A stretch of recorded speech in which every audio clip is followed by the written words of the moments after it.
Several viewers have reached out to me and asked me to make them custom chessboards based on a couple of other videos that I released earlier this year. I'm going to batch out 4 of them at the same time in this video, but I'm going to feature one that the client has requested me to frame and then to hand carve his initials and then apply gold leaf. So when I batch them out together, that saves me a little bit of time and saves a little bit of material waste as well. I'm going to make the chessboards out of walnut and ash, and you can see that the ash is pretty severely cupped. So I'm going to run that through the planer with the concave side of the cup face down. And it doesn't have to be perfect, and I'm not going to worry about jointing it right now. I just want it to be flat enough that I can run it through the table saw to cut it into the individual lengths for the chess squares. I only need about 15 inches of length for an entire chessboard, so I'm cutting these to be about 60 inches long, and that way I'll have enough material to make all 4 chessboards. At this point, I'm just rough cutting everything to the approximate size, and then I'm going to run these pieces through the jointer and then through the planer to get the exact dimension that I want.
Now running these through the jointer, I want to get 2 sides of the board flat and square, and then I can run the other 2 sides through the planer.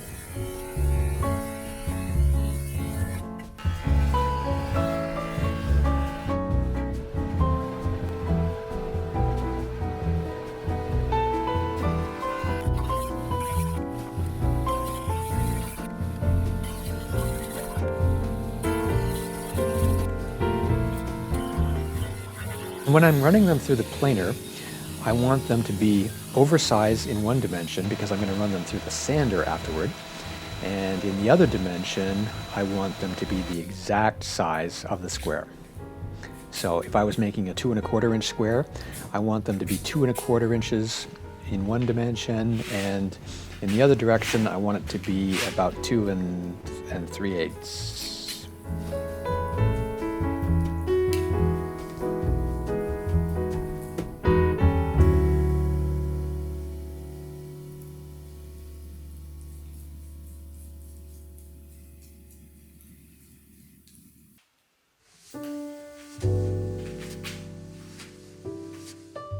I don't want to skimp on the glue because this is the time to get it all glued up properly.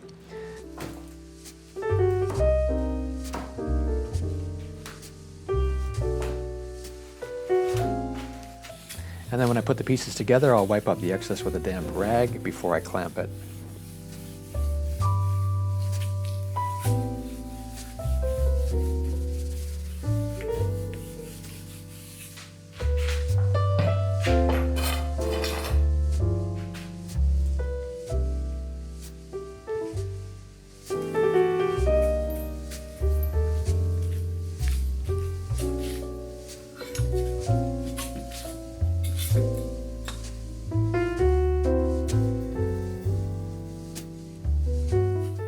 And I want to put a couple of cauls on the top and bottom to make sure that the boards glue up flat, or relatively flat.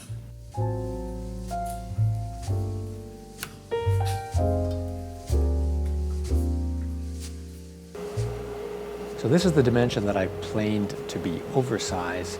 So when I run it through the sander, I'm going to be able to sand it down to the exact dimension of the square that I want.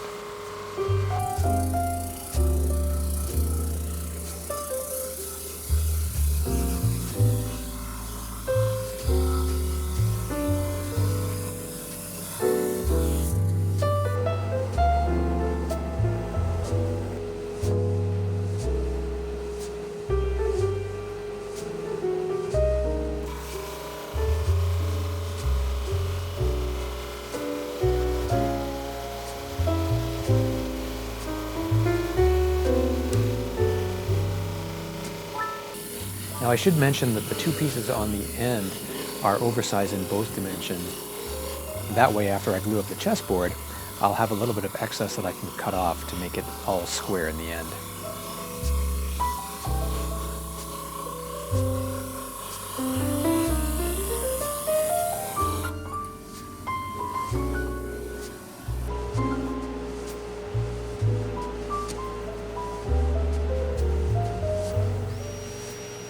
Now this first glued up board is pretty heavy and pretty long, so when I set it on my crosscut sled, it had a tendency to tip off.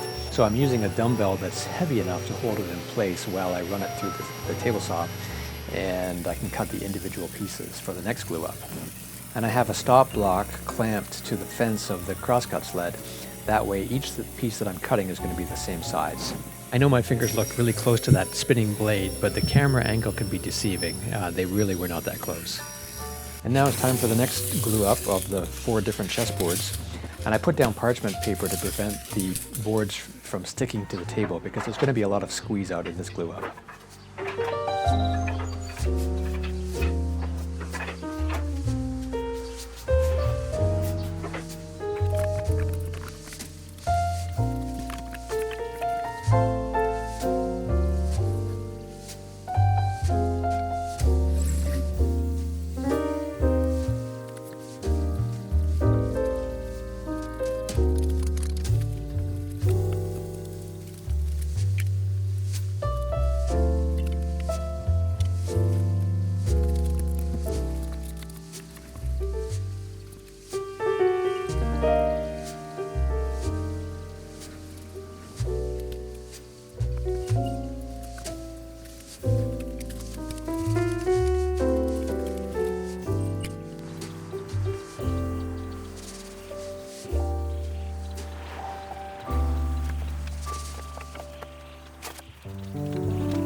And I use cawls on one end just to help get everything aligned before I clamp it up.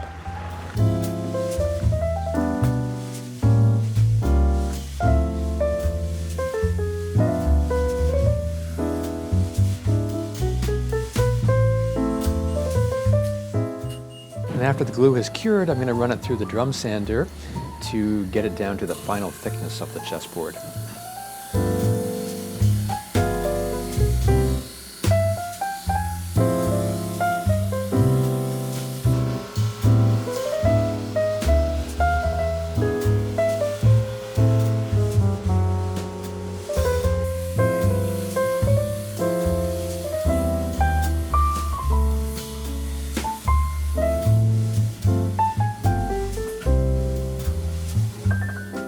And it's important to keep the sanding belt as clean as possible while you're doing the sanding to maximize the life of the sanding belt.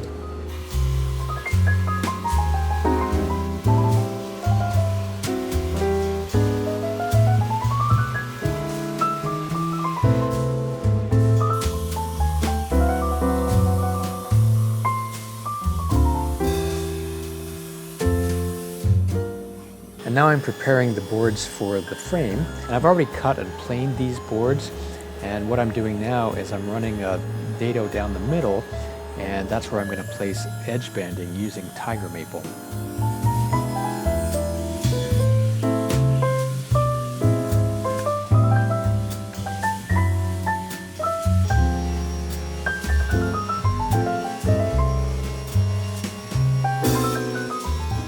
And I'll just cut a thin little piece of tiger maple off this board and then run it through the sander until it fits into the slot.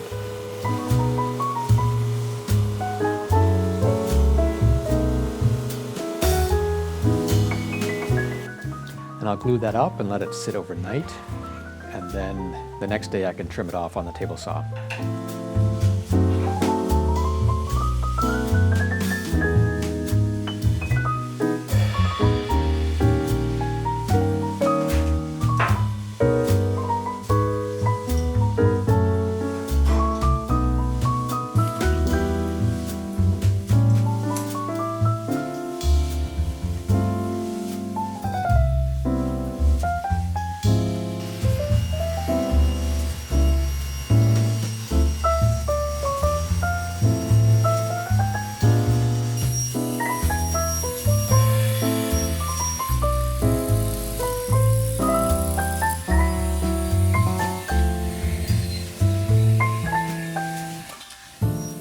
Next, I'm going to miter the corners at 45 degrees.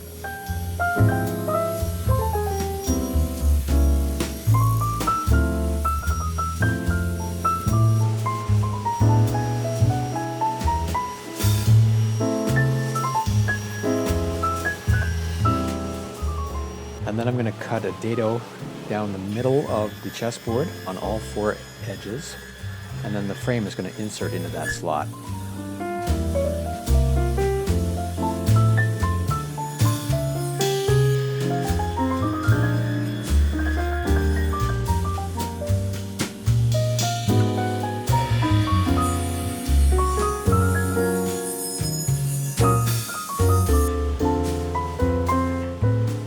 So in this case, I'm making a 2.5 inch frame, and I have a 1/2 inch that's going to fit into the slot that's on the chessboard.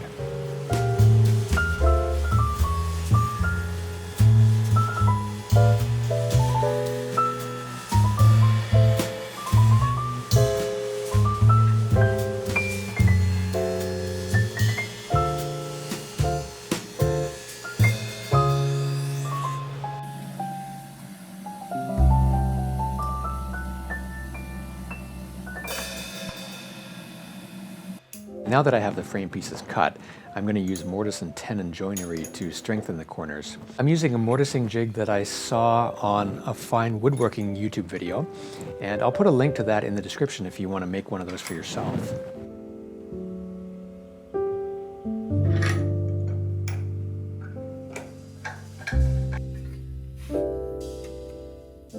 I'm going to use floating tenons to join the pieces together, so it doesn't matter exactly where I put them, as long as they match up with the mating piece. And for these mortises, I haven't set up any stop blocks, because every time I change one of the frame pieces in and out of the jig, I'd have to reposition the stop blocks again. So I'm just doing it freehand.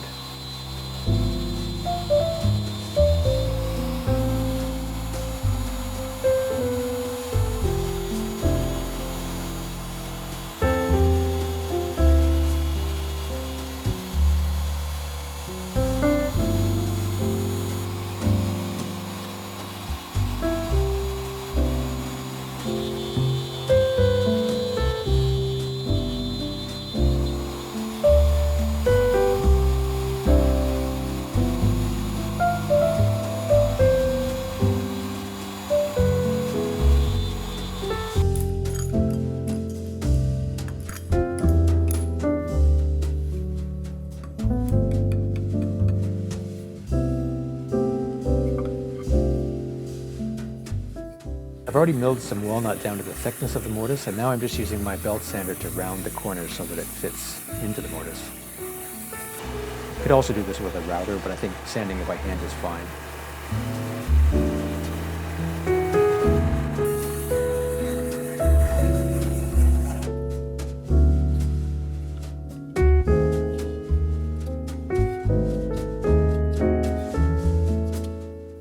And now I'll use that piece to cut the individual tenons on the bandsaw.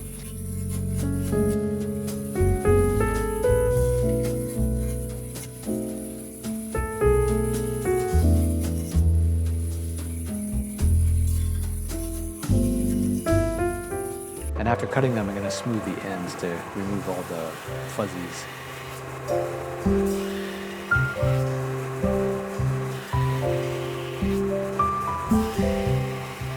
Now, another feature of this frame is that it's going to have a brass border.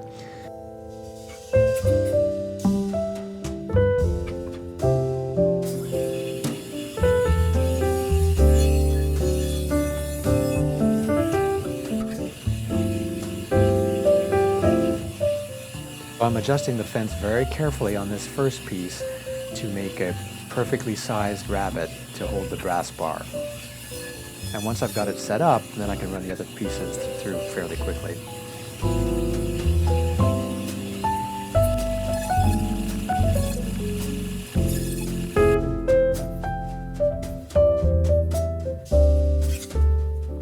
And now that all the frame pieces are prepared and properly sized, it's time to start carving the initials.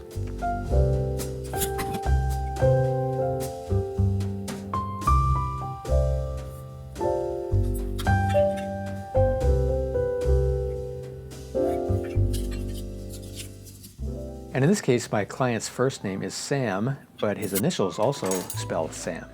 So that's pretty cool.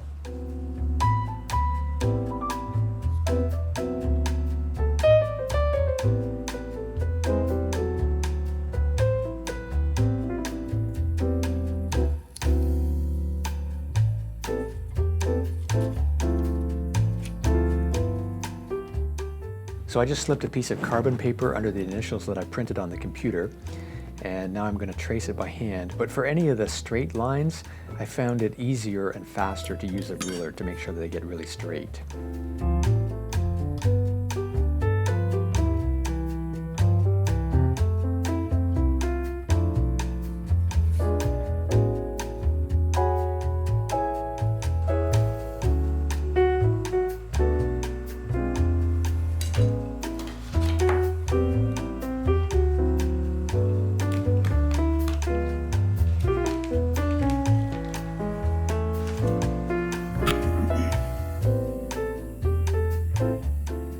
Now it's time to do the carving. And it may look daunting if you've never done anything like this before, but it's really not that difficult. It just takes patience, and you need to proceed carefully to make sure that you don't accidentally slip outside the lines, and then it's hard to recover from that. And for almost all of this carving, I'm just using a V gouge.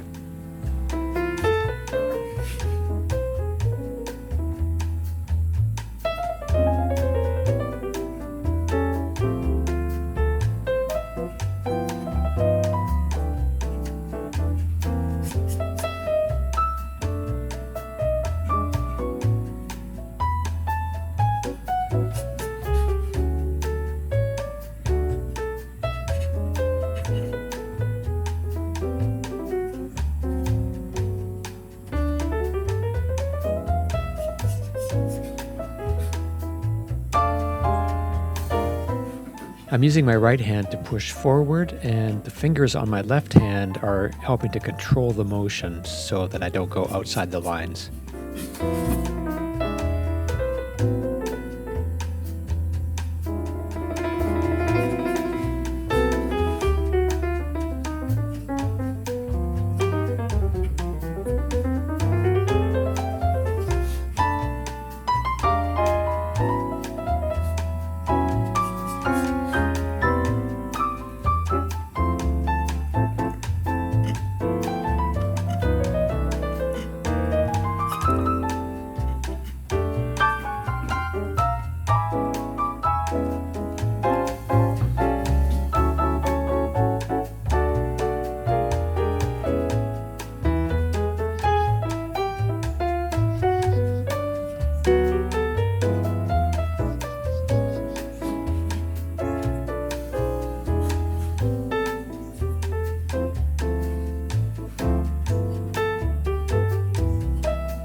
My hands were pretty wet while I was carving because it was almost 100 degrees in my workshop, probably around 37 or 38 degrees Celsius.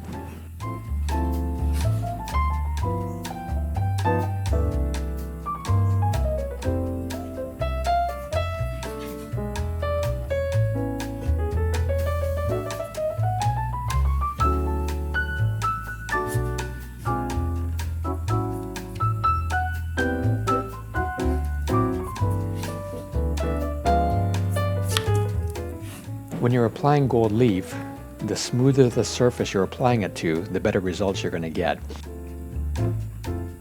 So I'm using some little Dremel bits just in my hand to remove any burrs and to smooth the surface as much as possible.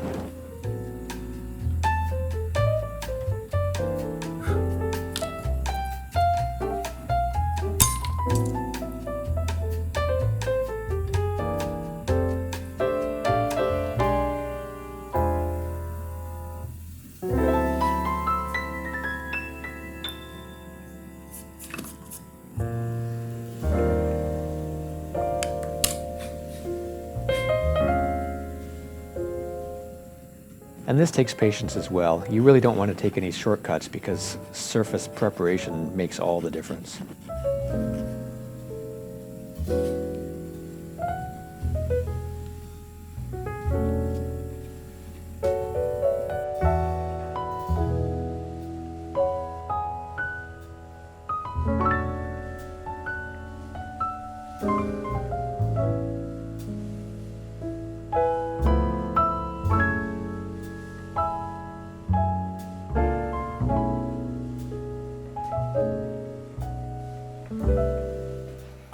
Next, I'm getting ready to cut the brass bars.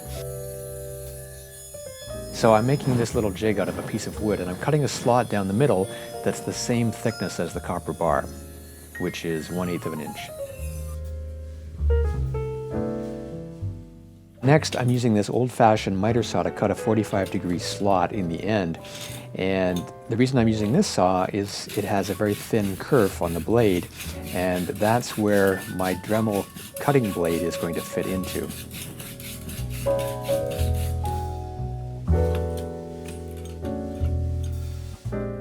I bought this set of Dremel cutting blades, and I'm going to use the thinnest one. I thought that was the best solution for cutting the brass bars. So I'm going to take the bar and mark where the corner needs to be. And then I'm going to cut off the piece at a 45-degree angle using the Dremel cutter. It doesn't need to be exact because I'm going to finish it up on the grinding wheel.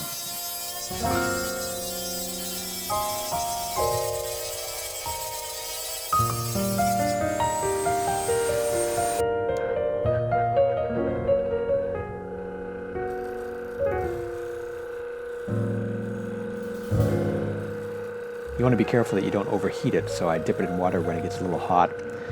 I'm doing a test fit, and I'm proceeding very carefully because it only takes a second or two to grind off too much material, and then you have to start over again.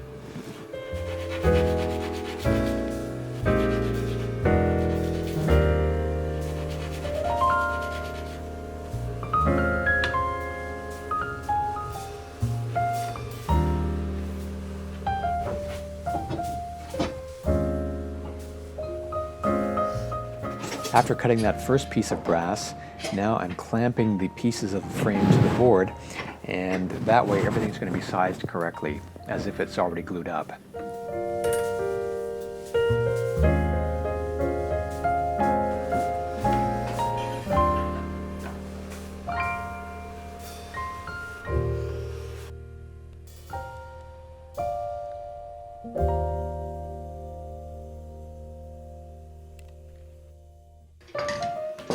After clamping it together, I was kind of worried that I wasn't going to be able to get it apart, especially now that the brass pieces are in place. Without the brass pieces, I would have been able to insert a screwdriver and carefully nudge it apart.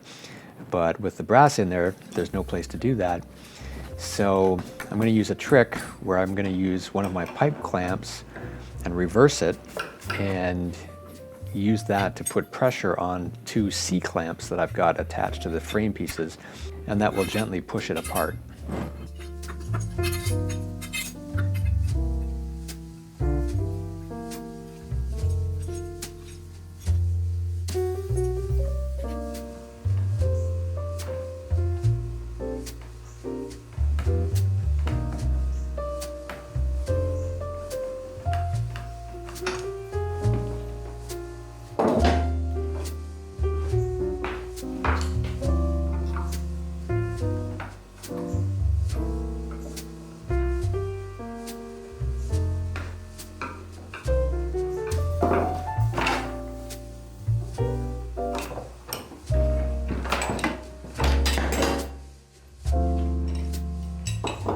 Now it's time to glue everything up, and I'm going to start by using epoxy to glue in the brass bars.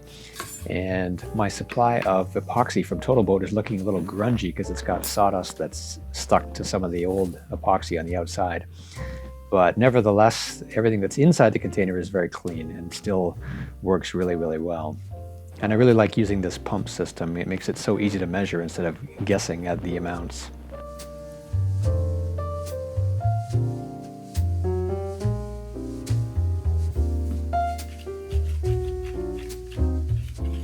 And I'll mix it up really well, and then I'll mix it up even some more because it's important to have it all thoroughly mixed together.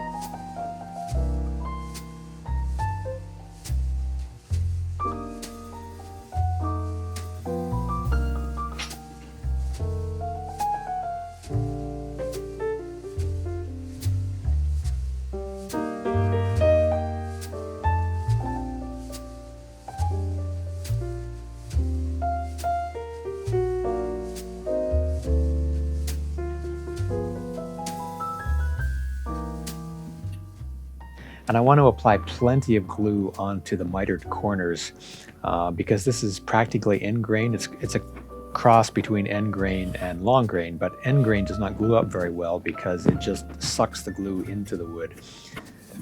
So I actually didn't show this on camera, but I actually put 2 coats of glue on before I stuck everything together because the first coat actually did get sucked right into the wood.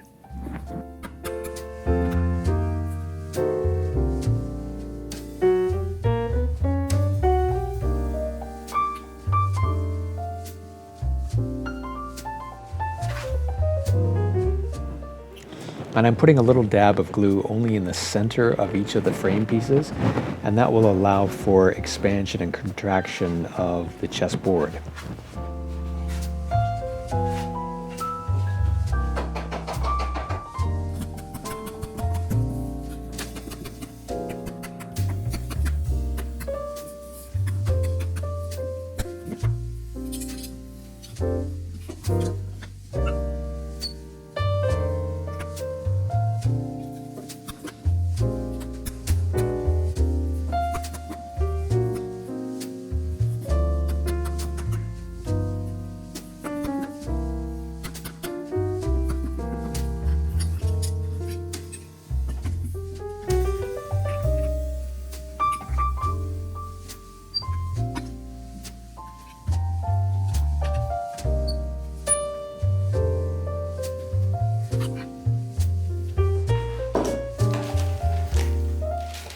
And I clamped everything up, and now I'm using cawls on the corners to make sure that the top and bottom surfaces of the frame pieces are lined up.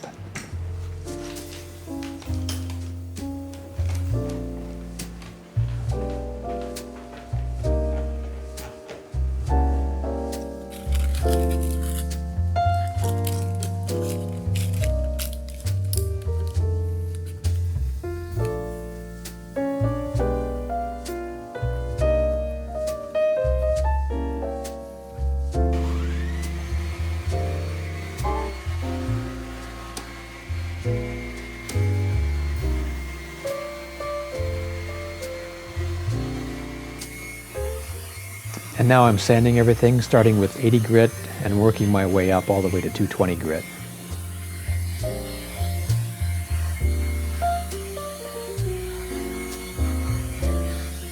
And next I'm at the router table and I'm cutting finger slots on the 2 sides.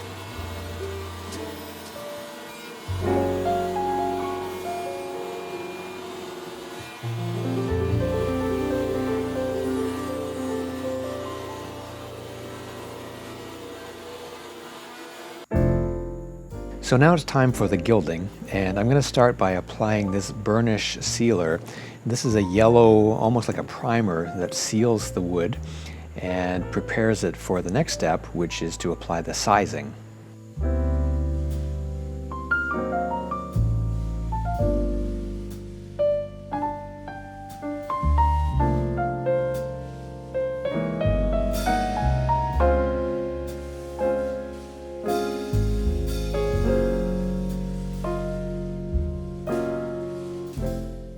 And after I apply this sealer, I'm going to let it sit for 24 hours so that it can fully cure.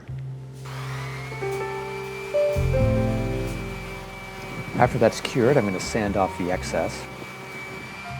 And next I'm going to apply the sizing.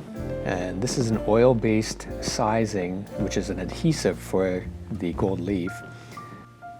Ideally, I'd want to paint this just where the gold leaf is to be applied, but these lines are pretty thin, so it was pretty difficult to paint just between the lines.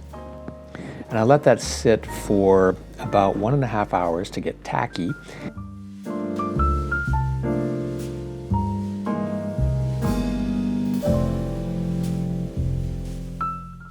And now I'm applying the gold leaf just by tapping it with a brush.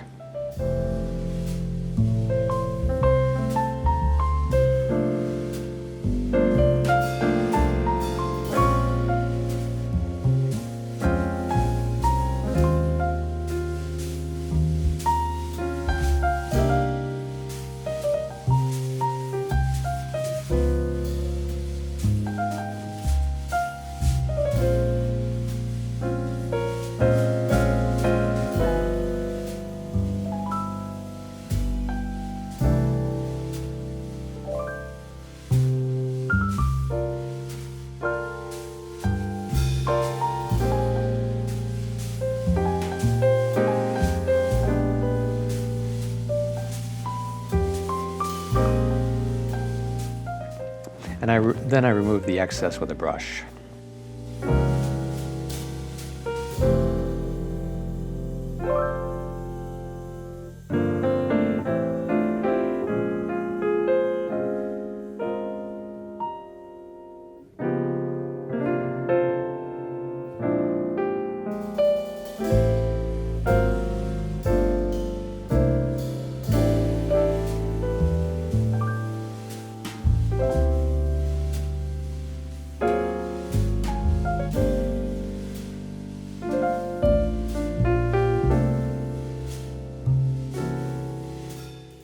So I used only one sheet of gold leaf for this, so it's really not very expensive because gold leaf is sold in packs of 25 sheets for roughly $30. So it cost about $1 for the gold leaf for this.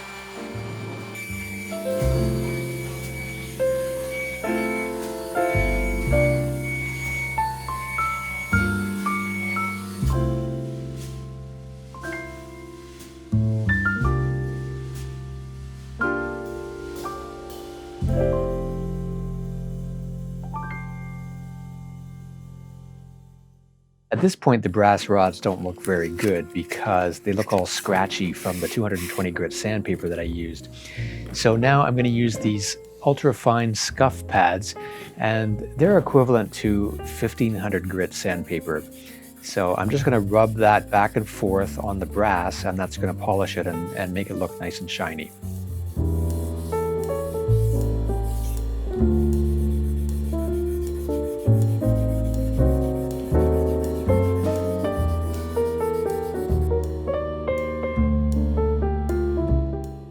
So now it's time for the finish, and I'm going to start with de-waxed shellac. This is a nice finish to work with. It penetrates into the wood very quickly, and it dries very quickly.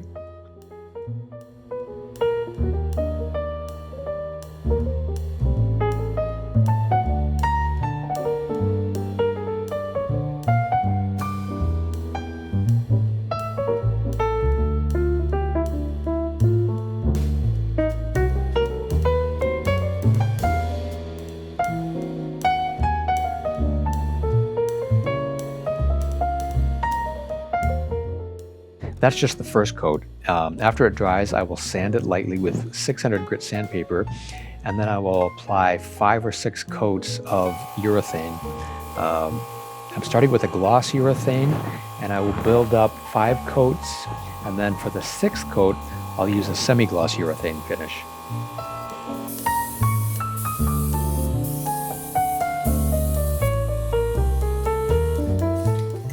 After the varnish is cured, then I will hand rub it with a mixture of paraffin oil and pumice stone.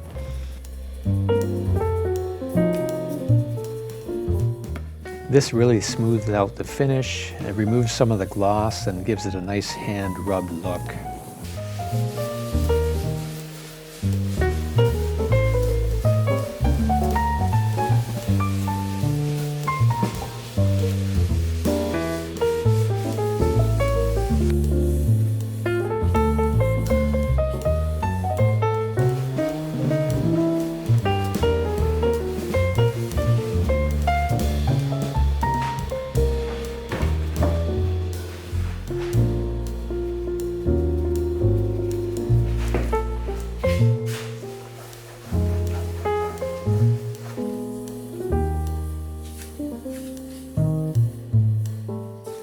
And then at the very end, I will apply a coat of paste wax and then polish it off.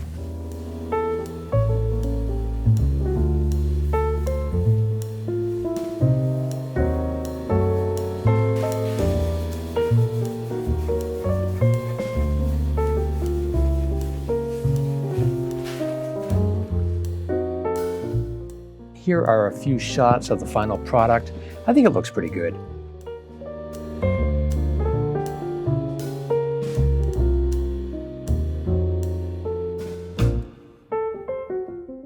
So I gotta ask, would you make it?